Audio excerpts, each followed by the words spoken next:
irmãos, queridas irmãs, essas palavras do Evangelho que acabamos de escutar, nas quais Jesus não somente dizia que não se deve jurar, porque na época em que ele estava anunciando a Boa Nova, era muito comum que as pessoas jurassem por Deus, jurassem pelo Templo de Jerusalém, jurassem pela sua própria salvação, jurassem pelos cabelos da sua cabeça. E Jesus disse, não se pode colocar a Deus no meio. No fundo, o que se tratava aqui era de levar à plena vivência o mandamento de não levantar o santo nome de Deus em vão. Porque, no fundo, era uma realidade que você não pode simplesmente usar como fosse uma espécie de garantia para a veracidade da sua palavra. Quem sou eu para usar Deus simplesmente para garantir que aquilo que eu estou dizendo é verdade? Deus não é alguém manipulável, alguém que está sob o meu controle nesse sentido. Porém, muito mais, Jesus vai dizer que a gente não pode jurar nem pela nossa própria vida, porque tudo o que nós temos é dom. E aí ele vai além. Ele diz, na realidade, não se deve jurar em absoluto, porque basta que o vosso sim seja sim, e o vosso não seja não. Tudo que vai além disso, vai completar Jesus, vem do maligno. E se a gente para pensar um pouquinho, a realidade é que quando nós temos esse ímpeto de jurar, é porque no fundo, nós queremos como que garantir de alguma forma que aquilo que a gente está dizendo realmente corresponde à verdade. Mas se precisamos jurar, é porque a nossa palavra, habitualmente, não é digna de confiança. Daí que a gente precisa como que uma espécie de garantia externa, para que quem está nos escutando possa realmente dizer, não, ele está dizendo a verdade. E o que Jesus está nos ensinando no final das contas é o seguinte, que se nós somos homens e mulheres que sempre dizem a verdade, homens e mulheres que sempre são leais aos seus compromissos, que sabem honrar a palavra dada, não é preciso jurar. Porque basta o meu sim para que as pessoas se convençam, justamente porque vão saber pela própria experiência que aquilo que eu digo é realmente tal como estou dizendo. O problema é, queridos irmãos, queridas irmãs, que hoje, talvez ainda mais do que era nos tempos de Jesus, o valor da palavra dada é muito baixo. Hoje em dia, uma pessoa que se compromete, que afirma algo, a gente hoje não tem nem sequer como saber se realmente está dizendo a verdade. Pensemos que estão na época das fake news, aonde se espalham mentiras por todos os lados.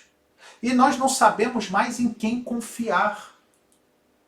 Mais ainda, não olhemos simplesmente para fora, para os outros, mas olhemos para nós mesmos. Até que ponto eu realmente honro a palavra que eu dei?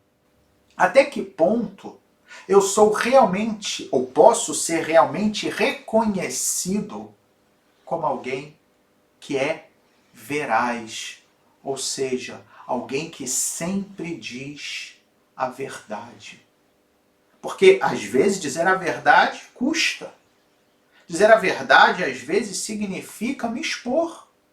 Quantos de nós, e vamos ser aqui sinceros, e eu sou o primeiro a me colocar fazendo um exame de consciência, mas quantos de nós, às vezes, para valorizar alguma qualidade ou para esconder algum defeito, não como que maquiamos um pouquinho a verdade, né? Não dizemos como que mentirinhas às vezes para nos safar, né? Para que não tenhamos que estar de repente passando por uma situação desagradável, exigente. Quantas vezes, por comodismo, por capricho, não somos verazes? E esse é o problema. Essas pequenas condescendências. Porque tantas vezes nós fazemos o seguinte juízo: ah, eu não estou agredindo ninguém, não estou fazendo mal a ninguém. O que importa? Importa isso. Porque com essas pequenas mentirinhas, com essa pequena falta constante e às vezes habitual de veracidade na minha palavra, eu acabo que não sou mais uma pessoa confiável. Daí que, quando realmente quero dizer algo que é assim e não deixar dúvida, me vejo tentado a jurar. Que o nosso sim seja sim, que o nosso não seja não. E no fundo, nós vamos encontrar essa força, essa tenacidade de sempre dizer a verdade a despeito do que possa acontecer, na medida em que realmente estejamos dispostos a seguir Jesus de forma radical. Porque Jesus é o exemplo do homem veraz, cuja uma palavra bastava. Aliás, ele mesmo vai se identificar com a verdade. Eu sou o caminho, a verdade e a vida. Mas ele nos ensina que não devemos temer aqueles que podem nos julgar, aqueles que podem nos fazer inclusive mal se dizemos a verdade. Porque ele foi justamente condenado, morreu na cruz por isso.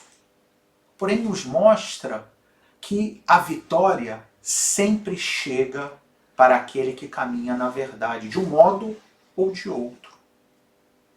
Que nós possamos, queridos irmãos, queridas irmãs, ter essa disponibilidade em seguir Jesus, talvez olhando para o exemplo que Eliseu nos deixou na primeira leitura de hoje, do primeiro livro dos Reis, quando passou Elias e lançou o seu manto.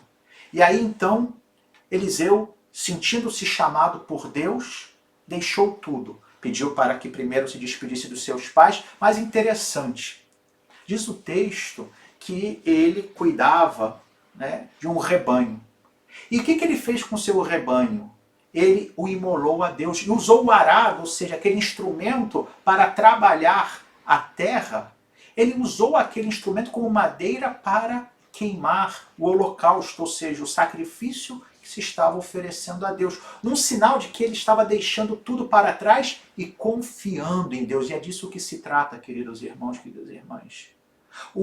Usar os instrumentos, como fez Eliseu, queimando-os, significa ter essa confiança. É óbvio que eu não preciso queimar as minhas posses, queimar as coisas que eu tenho. Não é disso que se trata, mas se trata de confiar realmente em Deus. E quando eu confio em Deus, eu não tenho medo de dizer a verdade.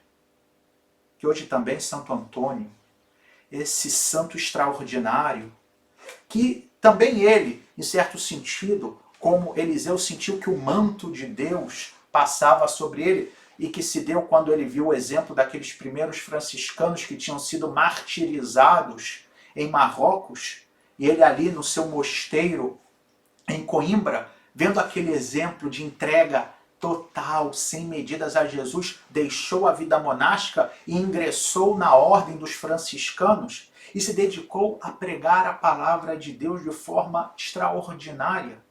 Que possam, melhor dito, esses exemplos, o de Eliseu, o de Santo Antônio, nos inspirar a que confiemos no Senhor, a que sigamos a Ele sem reservas e não tenhamos medo do que vão pensar os demais, que digamos sempre a verdade, que o nosso sim seja sim, que o nosso não seja não. E aí, queridos irmãos, queridas irmãs, o que repetimos no Salmo responsorial de hoje será algo que vamos experimentar.